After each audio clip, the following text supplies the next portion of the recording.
আছে, আবার একটা বিষয় দুঃখের বিষয় আছে। আমাদের নেত্রী আমাদের মাঝে নাই, এটার একটা অনুভূতি আছে। একটা হলো সুখের অনুভূতি, আর একটা হলো দুঃখের অনুভূতি। এখন আমরা সুখ দেখছি, আমরা আশা করব যাতে আমরা আর দুঃখের অনুভূতিতে না যাই, দুঃখের মধ্যে না পড়ি। আমাদের এই দল সুচারুভাবে পরিচালিত হোক এবং সন্ত্রাসমুক্ত এবং চাঁদামুক্ত, জুলুমমুক্ত আমরা এমন একটা পরিবেশ সৃষ্টি করতে চাই যাতে জনগণ আমাদের উপরে সন্তুষ্ট হয়ে আমরা দল করব কি, আমাদের যাতে ওরা দল করাতে বাধ্য হয় সেটি যাতে হয়, এইটি আমাদের আকাঙ্ক্ষা।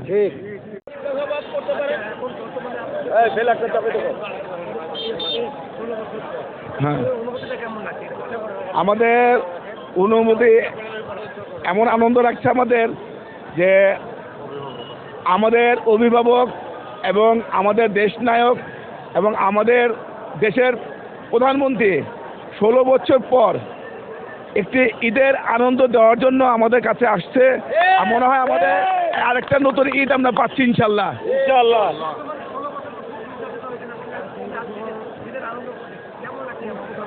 আমরা 16 বছর পর ইনশাল্লাহ এবার ঈদ আমরা খুব আনন্দ হয়েছে আমাদের আমরা সবাইকে নিয়ে ঈদ করেছি, গরিব ধনী এবং দলীয় সকল অঙ্গ এবং স্বাধীনতা বার্তাবাহক আধুনিক বাংলার রূপকার জিয়াউর রহমান উনি বলেছিলেন যে আমি একজন শ্রমিক, এই পরিচয় দিতে নিজেকে গর্ববোধ করি।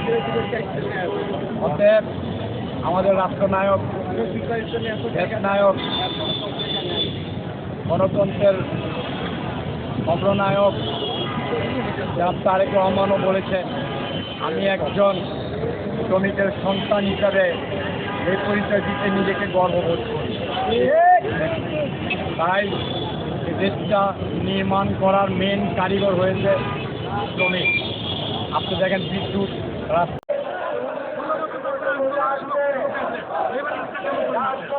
এইবার ঈদের তো বিকল্প নাই। 17 বছর ঈদ গেছে ঘন্টা, কি গেছে ঘন্টা, এটা আমরা বলতে পারব না। আমার মনে হয় যে এইবার ঈদের আমিষটা আমরা ভোগ করছি সবাই।